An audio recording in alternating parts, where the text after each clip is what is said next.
everyone. So, finally back from Comic-Con.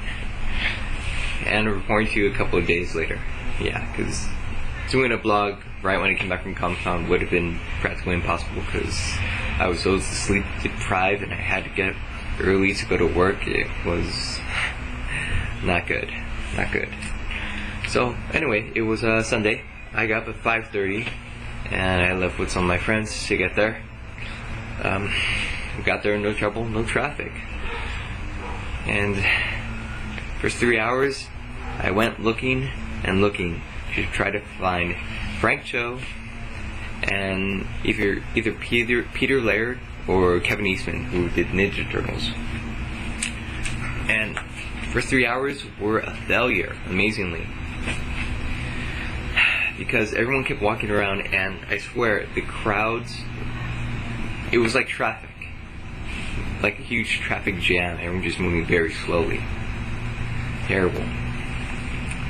Near the end of the 3 hours that I was there before we went to get lunch, I bumped into one of the Ninja Turtle illustrators who was drawing the new Ninja Turtle comics, and I was talking to them, and they said that Peter Laird was not there, but that Kevin Eastman was. So he told me what booth he was going to be at and where, like an estimation of where it was. So they gave me some hope, and I texted one of my friends who was there at the same time I was, but they were there for all 4 days, so they would have a better idea of where Frank Cho was. And so they texted me exactly where he was, but it was getting so close to lunch that I said, you know what, we're going to go after lunch. So me and my friends went ahead and went out of the convention, because unless you want to pay $8 to $9 for a small deli sandwich, yeah, you probably want to go somewhere else. So we went somewhere else, chilled there for a little bit, probably 2 hours, because we were tired, and I had a backpack full of comic books and Frank Cho stuff, which are actually pretty heavy. They're hardcover books. Yeah, try lugging that around. It's like high school all over again. So after going back in, I was determined to try to find Kevin Eastman. So I was walking with one of my friends, Barbara, and she found one of her webcomic creators, I guess. And so she goes to that booth, and I follow her, and I'm looking to my left, and what do I see but a Ninja Turtle banner. And then I see a guy signing, which I don't know who that is, but I also see books on the side, and one of them looks like this. And that's how I knew, well, it must be the right place. So I went ahead and stood in line. Note that I didn't buy this just yet. I went ahead and stood in line, and I was talking with this person back with me about Ninja Turtles and why she was there. And basically she was standing in line to get this signed by Kevin Eastman, not for her, but for her brother. I guess he couldn't make it. So anyway, we were getting closer, and we were talking about this, how this was a special limited edition. I knew I had to get it, so I kind of flagged down one of the guys who was behind the table, and I paid for it right there and then. $20 wasn't that expensive. And the line wasn't moving that quickly, and I was just trying to figure out why. I'm looking as he's signing, and I notice, oh, look, he's doing sketches. Yeah, everyone who bought a book got a free sketch from him. Not bad. So we're progressing, and I'm getting nervous. I don't know why, but nervous. And excited as well, because this guy's the one who invented Ninja Turtles. He came up with it. Or came up with it with Peter Laird, but still. Yeah, pretty exciting.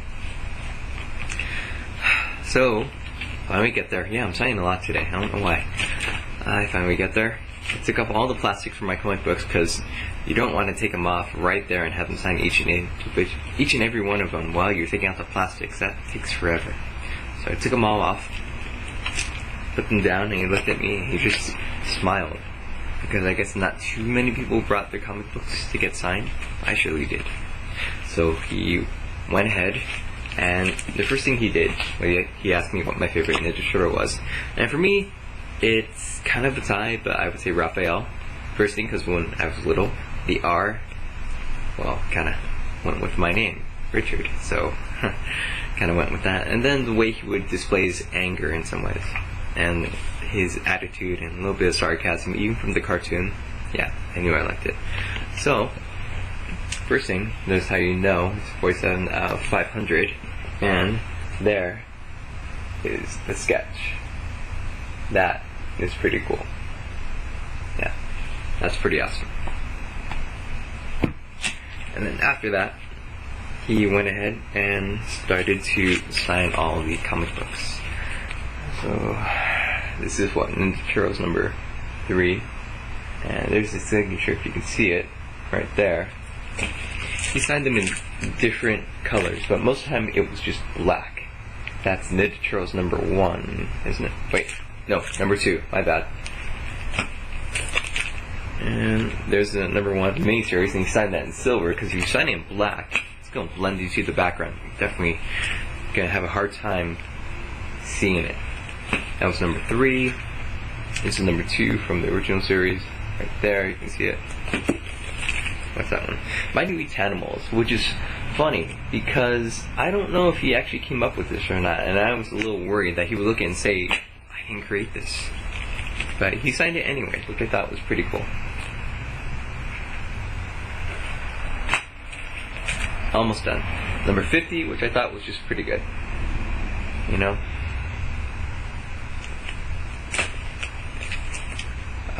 Here's a reprinting of the first issue that he actually signed. I think it's the first issue, yeah. Which I thought was pretty awesome.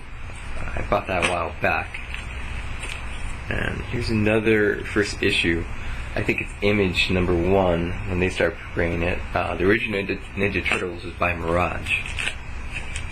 Here's another number 1 that kicked off after the miniseries. I thought this was kind of one of the best covers ever. And lastly, this, which is Ninja Turtles Meet the Archies. Yes, it's a little strange, and look.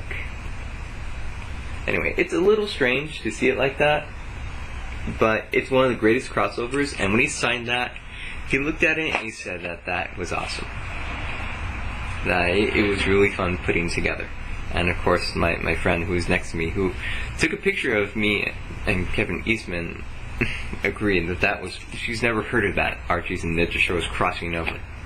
Yeah, pretty crazy. Anyway, after signing that, I went ahead and went to find Frank Cho, which didn't take me as long because I knew exactly where he should be, so I just went down to long row to find him. Finally did. And so he went in and signed. Frank Cho.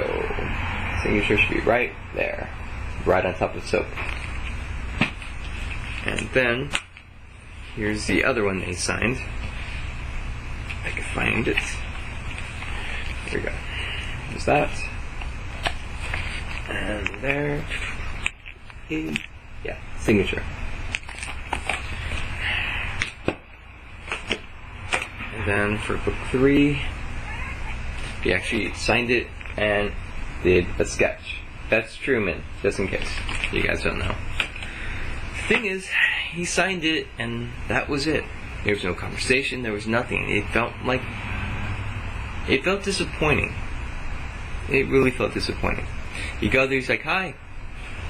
There you go. There you go. There you go. Bye. And that was it. It didn't really feel like an honor. Just wasn't right. Anyway, after getting those signed, I still had Ninja Turtles on my mind. And back then, when I saw that they had this 20th anniversary thing, I saw 2 other books there. One that was called Body Count, and another one that was the Teenage Mutant Ninja Turtles autobiography. It's pretty cool. So I had to go back and get those. And since I was going to go ahead and get them signed and sketched, my friend Barbara tagged along. She brought a sketch paper for him to sketch on, because she didn't, I guess, have enough money to buy these. So when I came back, he immediately recognized her and I and said, oh, back again. And so this time, for this one, he asked, well, what's your favorite Ninja Turtle? I said Donatello. He's my other favorite. So he went ahead and did a sketch. That was really, really cool. And I was thinking, well, I could get Leonardo or I could get Michelangelo, but for this, I wanted it to be something special because basically it's like the history of the Ninja Turtles. It's an autobiography, so it goes through the whole thing. It talks about how he started, how he got there, everything, the history.